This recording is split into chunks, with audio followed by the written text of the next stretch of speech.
The first light of dawn spills across the Pacific Ocean. Soft gold reflections ripple across the water. And slowly, a skyline rises from the mist.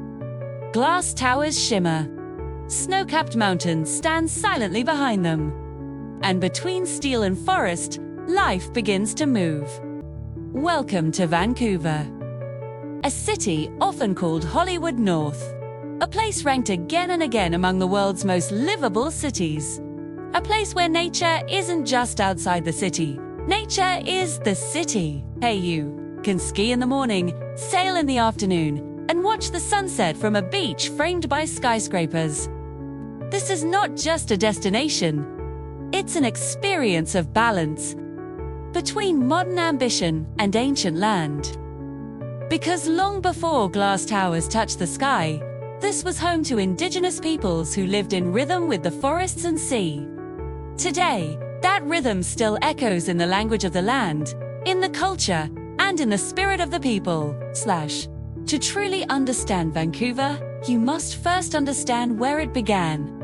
Thousands of years before Vancouver had a name, the Coast Salish peoples lived here. The Musqueam, the Squamish, the Tsleil-Waututh. They fished these waters, walked these forests, and built deep spiritual connections with the land. In the late 1700s, European explorers arrived. Among them, British Captain George Vancouver, the man the city would later be named after. By the 1800s, logging camps and sawmills appeared. The dense forests became both a resource and an opportunity. Then came a turning point. The Canadian Pacific Railway, completed in 1887. Suddenly, Vancouver became the western gateway of Canada. Goods flowed in and out. People arrived from Asia, Europe, and across North America. The city grew rapidly, but that growth wasn't always easy. The Great Vancouver Fire of 1886 destroyed much of the early settlement. Yet the city rebuilt, stronger and more determined. During World War II, shipyards powered the economy. Later decades brought waves of immigration, shaping Vancouver into one of the most multicultural cities in the world. Today, history lives quietly here. In Indigenous art across the city, in Chinatown's heritage buildings, in old Gastown's cobblestone streets, the past never left. It simply evolved. Walk through Vancouver streets, and you hear the world speaking. English dominates daily life, but Mandarin, Punjabi, Cantonese, Tagalog, and many more languages flow through the neighborhoods. This is a city built by diversity and proud of it. The lifestyle here feels intentional, balanced, and healthy. Morning jogs along the seawall. Cyclists gliding through Stanley Park. Yoga sessions facing the ocean sunrise. Community matters deeply. Kindness is subtle, but real. Doors are held open. Strangers smile politely. Festivals bring the city alive. Chinese New Year fills the streets with lanterns and drums, too. The celebration of light turns the sky into fireworks art over English Bay. And Indigenous cultural events honor traditions thousands of years old. Even the sounds of the city feel different. Less harsh, more rhythmic. Seagulls overhead. Waves touching the shore. Coffee machines humming in local cafes. And the smell, fresh. Rain, pine trees, sea salt, and street food drifting from night markets. Vancouver's landmarks tell two stories at once. One ancient, one futuristic. Stanley Park is the heart of it all. A massive urban forest surrounded by ocean. Totem poles stand as silent storytellers of Indigenous heritage. The seawall wraps around the park like a ribbon of life. Then there's Gastown, the birthplace of the city. Victorian buildings, gas lamps glowing at night, and the famous steam clock releasing whistles into the air. Nearby stands Canada Place, its white sail-like roofs stretching toward the harbour, a symbol of modern Vancouver. The Capilano Suspension Bridge sways gently above a deep forest canyon. A reset, reminding you how small humans are compared to nature. and modern architecture shines everywhere. Glass towers reflect mountains and sky. Urban design here feels intentional, clean, green, and human-focused.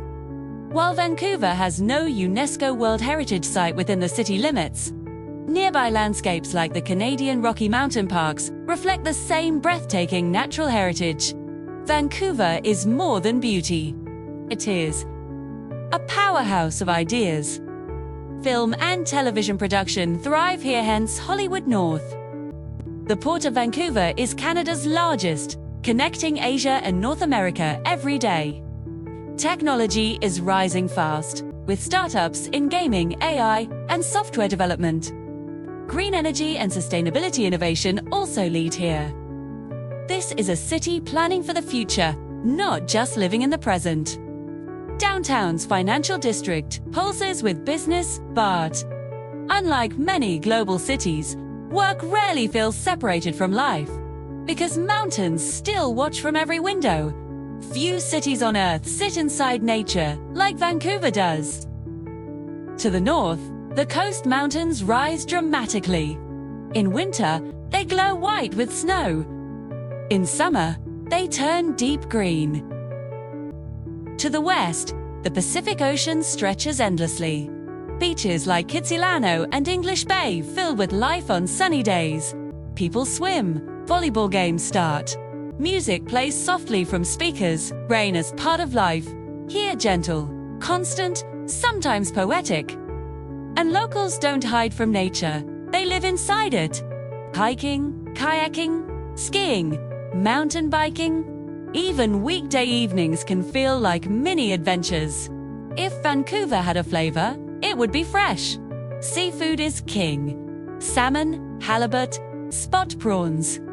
Then comes Asian fusion, one of the best in North America.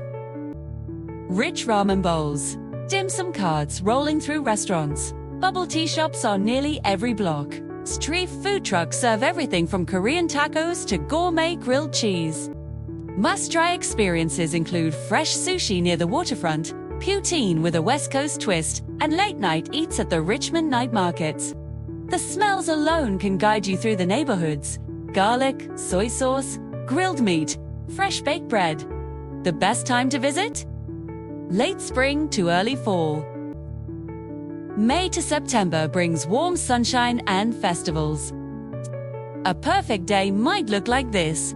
Morning coffee in Gastown, a walk through Stanley Park's trails, and lunch at Granville Island Public Market. Then, an afternoon of kayaking in False Creek, followed by an evening sunset at English Bay. Hidden gems include the Lynn Canyon Trail's less crowded but equally Magic Land Commercial Drive, for its authentic local culture and food. Did you know Vancouver is one of the greenest cities in the world by environmental planning? Home to one of the largest urban parks in North America. Movies filmed here often pretend to be New York, Seattle, or even fictional cities. And local legend says Stanley Park is spiritually protected by ancient Indigenous guardians. And yes, it really does rain a lot.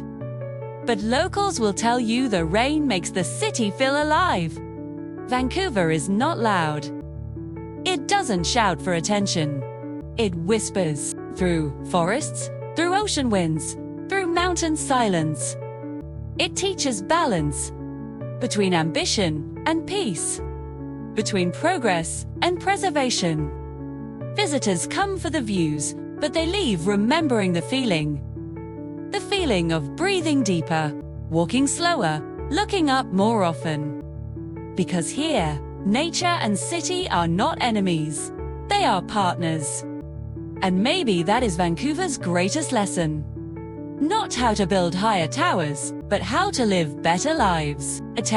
And as the sun sets behind the Pacific and lights begin to glow across the skyline, Vancouver waits. Come/timeless. Ready for the next story to begin?